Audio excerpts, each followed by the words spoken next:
Over the years, we've brought you some truly unusual builds on Techfreeze, but this one might just take the cake. It starts with one man looking at an ordinary cattle trough, the kind normally used on a farm, and deciding it could become a fully powered boat. A ridiculous idea on paper, but in Jason's hands, it becomes something strangely brilliant.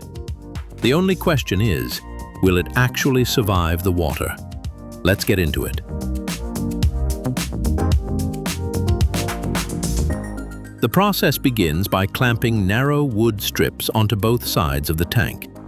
These pieces are then fastened in place, forming the first outline of the boat's hull.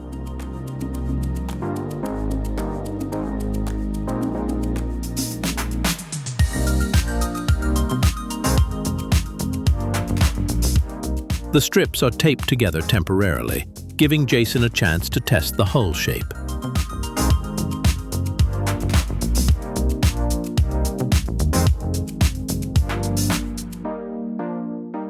After checking the alignment, similar plywood strips are cut and attached to the bottom of the tank, creating the lower outline of the hull.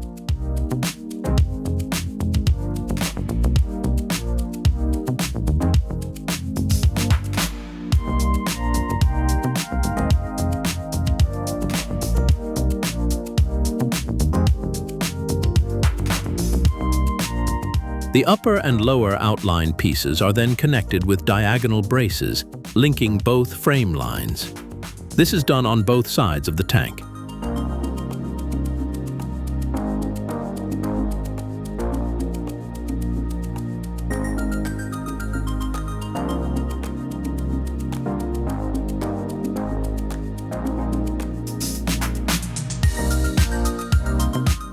Next, Jason cuts a sturdy, wedge-shaped bow piece with angled faces on both sides.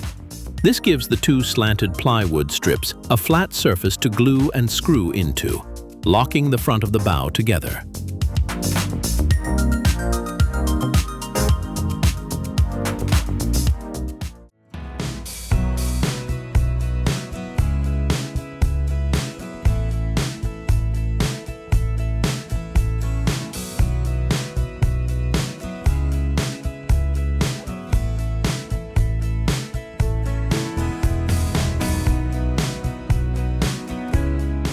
A central brace is fitted from the bow piece back toward the tank, adding another firm connection point for the frame.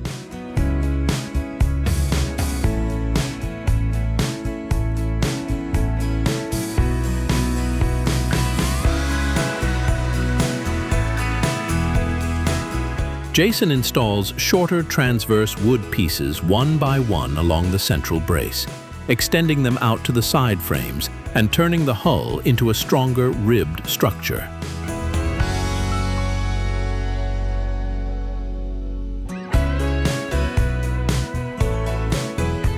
Each transverse plank is screwed at both contact points, securing it firmly between the central and side planks.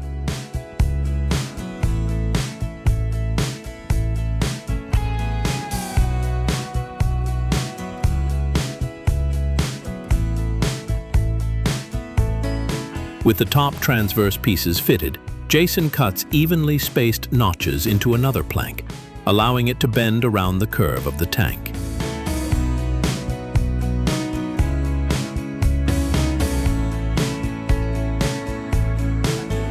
This creates a flexible support lip for the plywood skin that will be added later.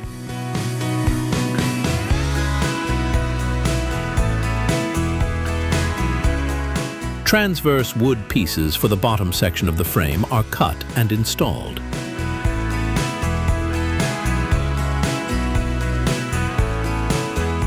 Jason then bends more notched plywood strips around the curve of the tank.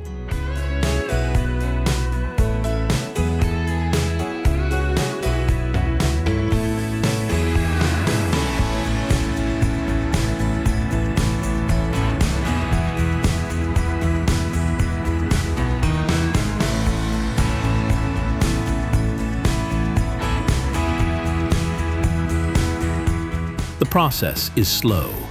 Each piece must be carefully fitted, and thickened epoxy adhesive is applied at every contact point. The next phase involves installing several vertical support planks, one by one, between the upper and lower frames.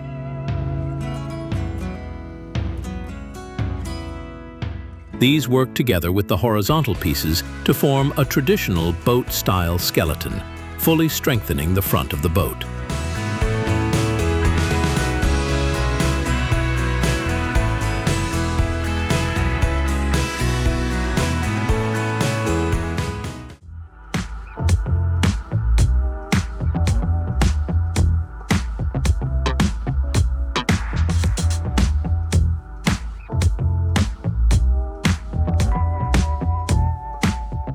Jason then adds a second small wedge piece to the bow. This softens the flat nose and gives the upcoming plywood skin a cleaner shape to follow.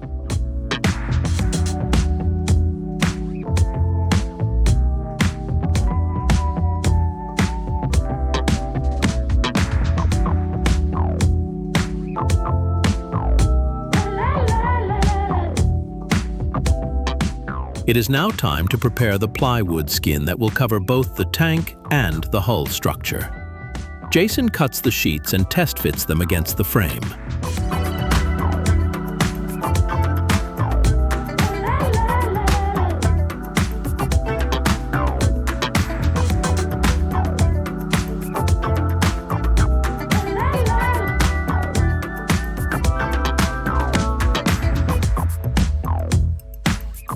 After ensuring this section can wrap cleanly over the curves, Jason cuts the panel to shape before gluing and fastening it in place.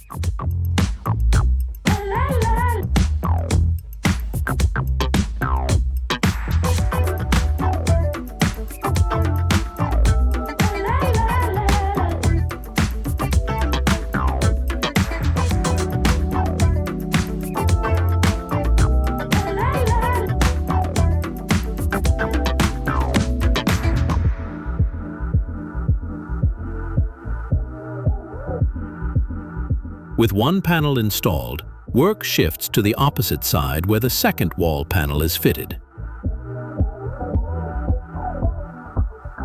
Plywood sheets are not long enough to wrap around the whole tank in one continuous swoop. So where two panels meet, Jason adds a small wood plank at the seam, giving the next plywood panel a solid edge to bond against as the skin continues around the tank.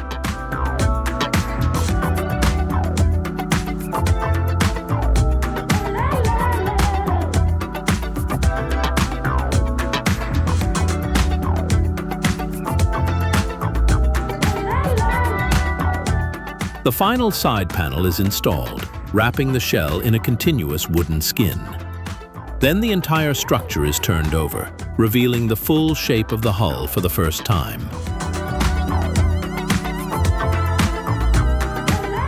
Excess wood is trimmed from the bottom, then the edges are sanded smooth. Jason now faces the challenge of closing the underside of the hull.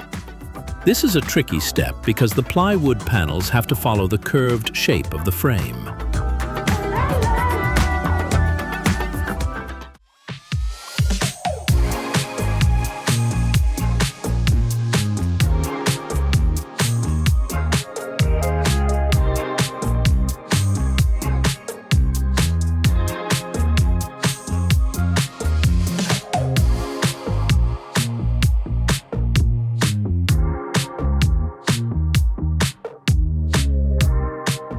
Very smart, Jason.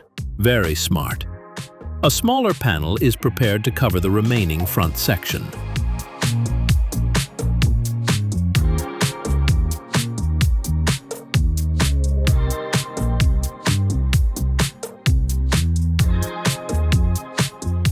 After a quick test fit, our genius builder can then glue and fasten the bottom panels into place, closing the underside of the hull.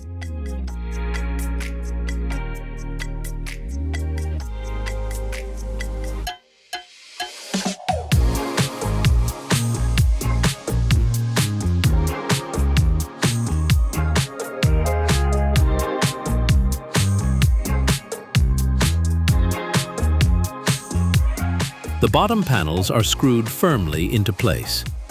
Jason then applies thickened epoxy adhesive over the screw holes and along the seams, sealing any gaps where the plywood meets the tank.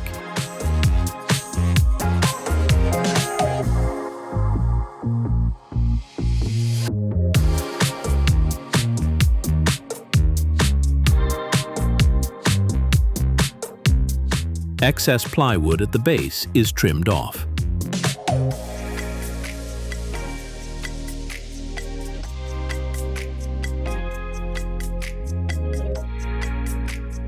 The edges are then sanded smooth, giving the hull cleaner lines and helping it glide through the water with less drag.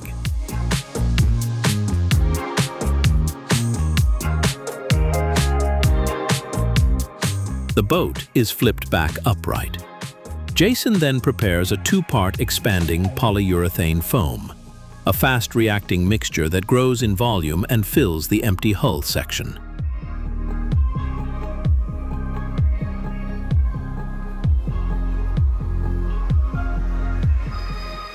The expanding mixture is designed to quickly fill the internal cavities, improving buoyancy, stability, and internal support.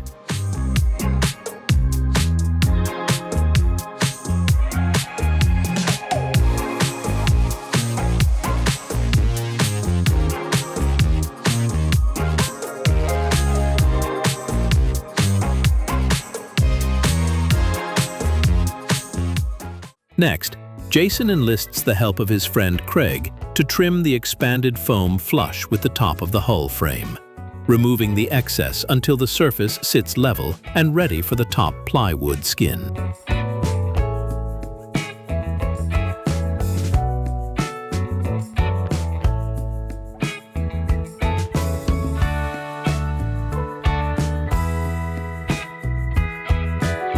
A full plywood sheet is brought in and positioned across one half of the hull.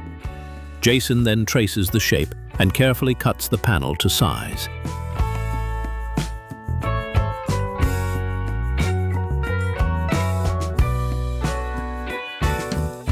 He knows what he is doing, so there is no guessing the curve. He uses a simple marking trick to copy the tank's shape directly onto the plywood, giving the panel a cleaner fit before it is fixed in place.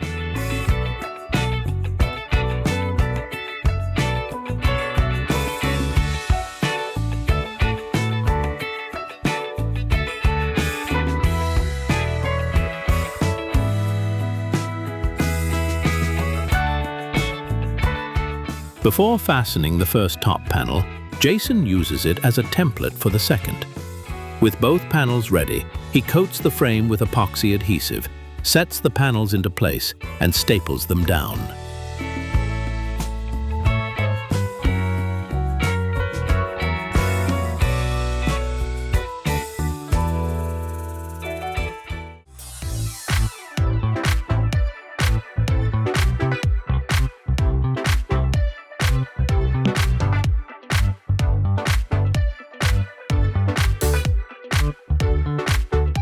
As the obvious next step, Jason trims away the excess plywood along the sides, cleaning up the edges.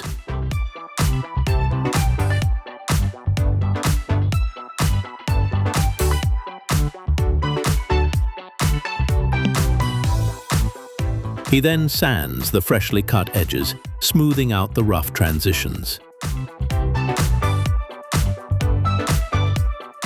With the hull now closed from above, the build reaches an important milestone. Jason can finally step back and see the tank starting to look like an actual boat. But the project is already taking far longer than expected, and there is still plenty left to do before this thing is ready for water. The focus now shifts to strengthening the outside of the hull, as Jason prepares extra wooden strips to reinforce the seams and give the boat's exterior more structure.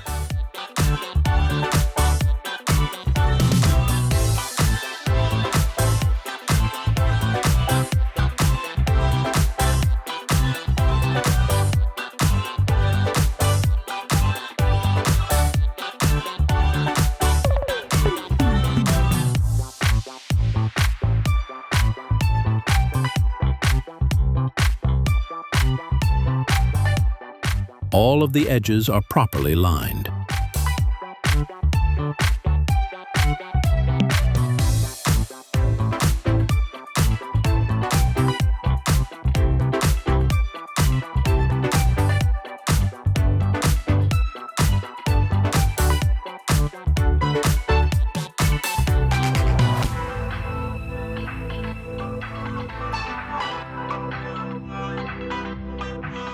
Jason uses long, flexible wooden strips that can bend naturally around the curvy hull, giving the boat cleaner lines and a more finished shape.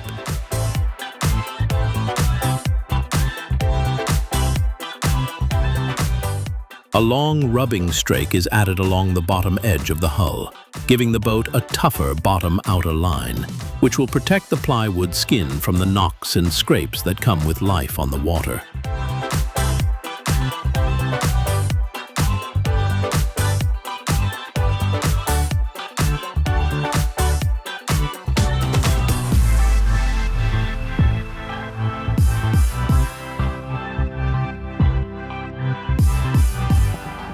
Epoxy filler is worked into every nail and screw hole, sealing the tiny openings across the plywood skin.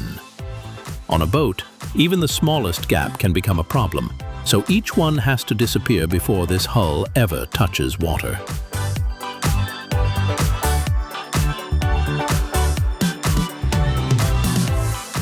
The bow carries a lot of structural stress, so it has to be reinforced properly.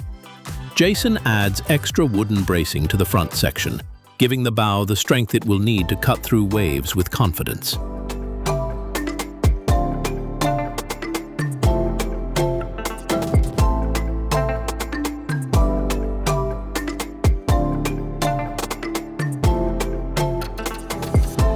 With the hull shaped and reinforced, it's finally time to make it truly watertight by applying epoxy resin.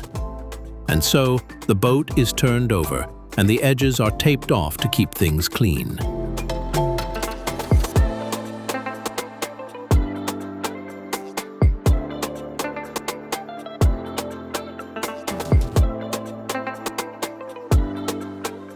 Epoxy resin only does its job when the two-part mixture of resin and hardener is combined properly. If any pockets are left unmixed, they can cure into soft, weak spots that may fail under pressure. The mixture is poured onto the boat's upturned underside and spread outward. The goal is a smooth, even coat that bonds to every exposed section, strengthening the underside and sealing it against water.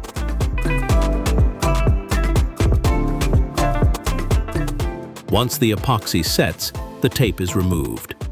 Jason then sands along the edge, smoothing out any uneven spots and cleaning up the transition.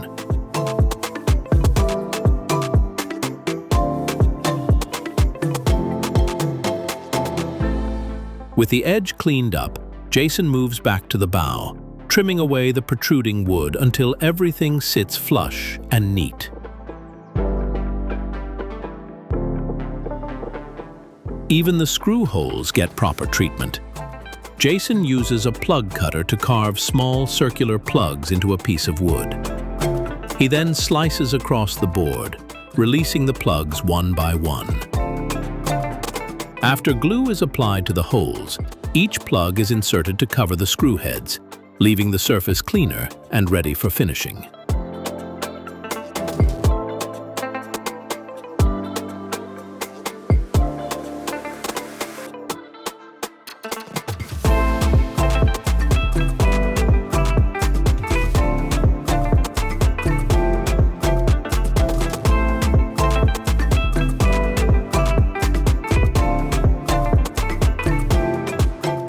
Satisfied with the underside work, Jason flips the boat back upright. Seeing it the right way up again shows just how far this cattle trough has come. From a farm stock tank to something that is finally starting to look like a real boat.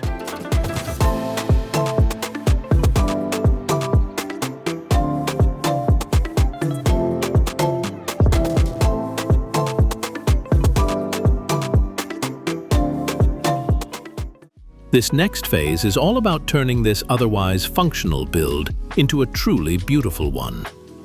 Every surface of the hull, including the bow, sides, and transitions, gets a thorough pass with a finishing sander. Jason is after that crisp, refined look that will make this DIY boat turn heads at the launch ramp.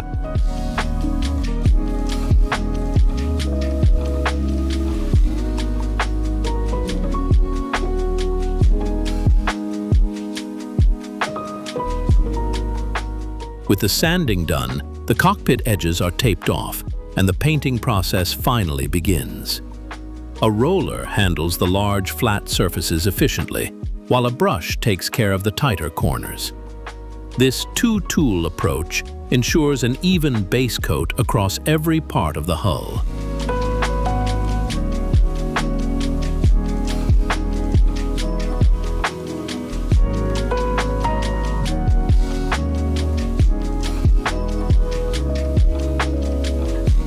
A second layer goes on, building up the coverage. The finish is clean and glossy, and the boat already looks sharp.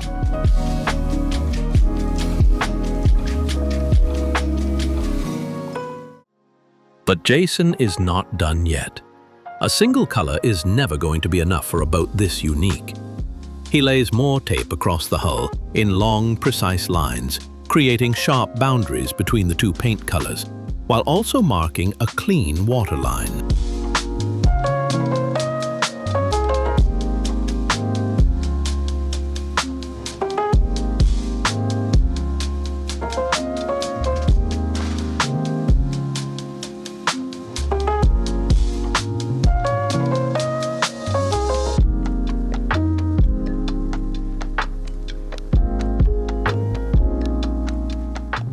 This step needs patience. Mistakes here are notoriously hard to fix without starting the paint process all over again. Get it wrong, and the entire paint job will look amateurish, no matter how good the rest of the build is.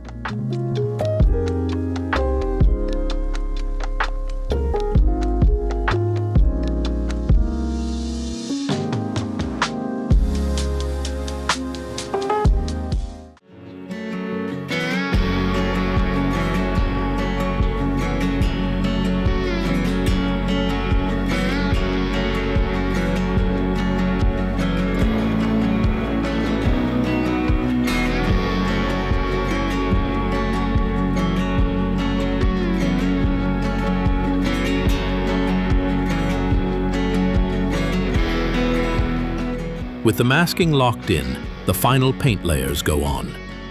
Jason uses a brush to work along the tight lines and sharp color transitions with precision, building up the design one section at a time.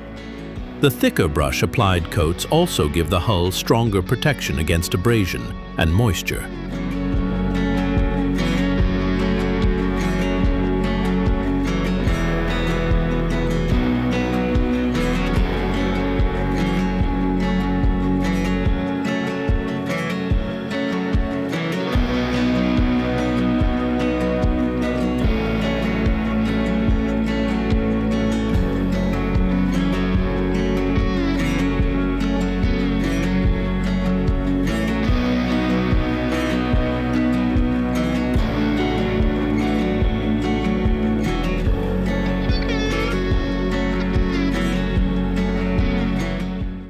The top side stays a clean white, while everything below the waterline gets a bold, darker tone.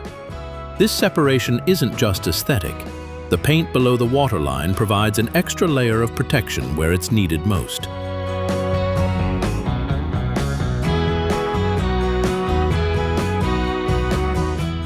Once the paint is fully dry, the tape is peeled back slowly to reveal the finished result. The lines are crisp, clean, and perfectly separated, a true mark of a careful, skilled hand. Navy blue below, a sharp red waterline stripe, and a white topside make for a genuinely striking combination.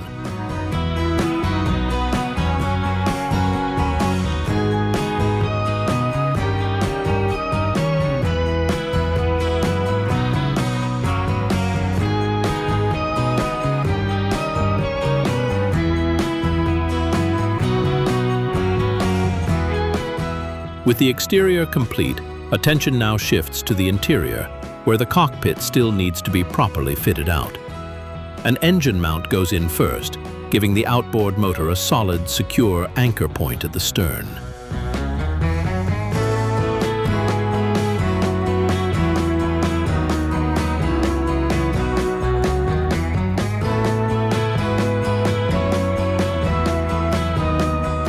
It's time to design the seating, starting with two semicircular base pieces that define the shape of the seats.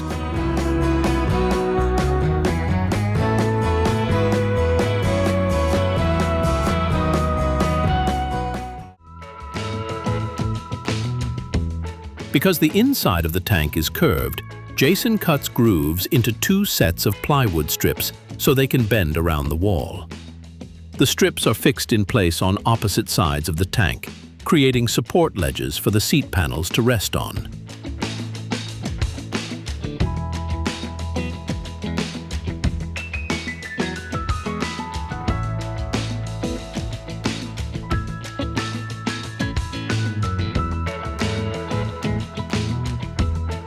Each set of plywood strips is positioned to span the full width of its seat, giving the panels solid, even support.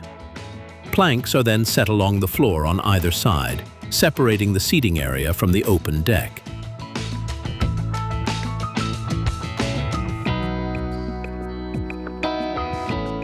With the layout defined, the wooden seat bases are used directly to measure and cut foam cushions to size.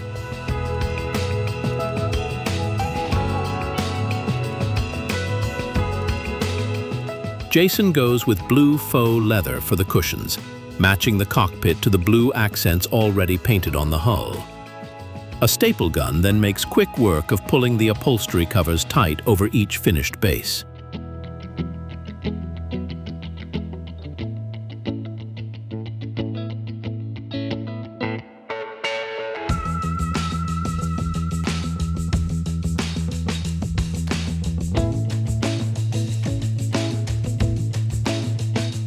Before the seats can go in, vertical boards are added on each side of the cockpit, connecting the seat supports from end to end.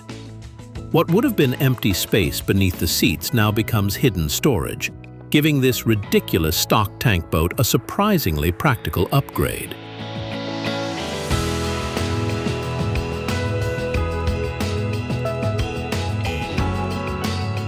A wood-like deck liner is selected for the cockpit floor, giving the interior a much more finished, boat-like look. Jason cuts it carefully to fit the curved interior, then peels off the adhesive backing and presses it into place.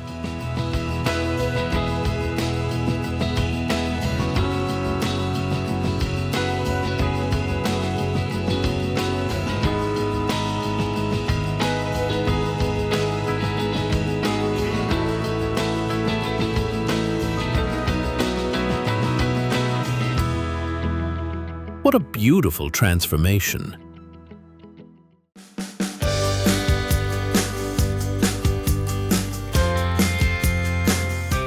The final piece of the puzzle is the engine, so the boat gets raised off the ground to make mounting easier.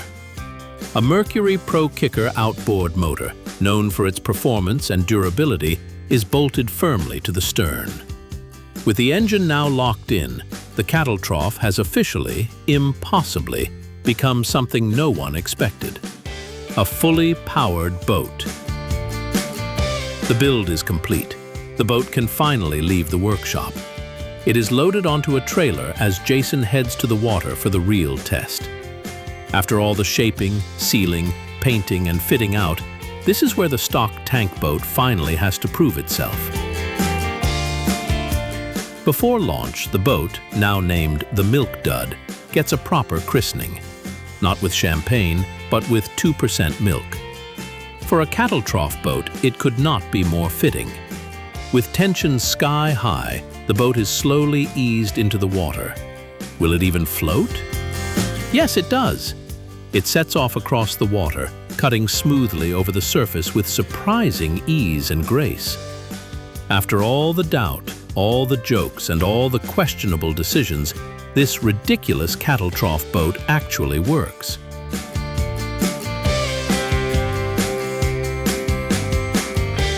What started as a wild idea has become a genuinely beautiful watercraft. The milk dud really looks like something you'd actually want to spend a day out on. Well done, Jason. For more projects from Jason, check out Bourbon Moth Woodworking on YouTube. His channel is linked in the description box. That's it for today. Be sure to subscribe to Techfreeze for more builds, more stories, and plenty more projects just like this. See you soon.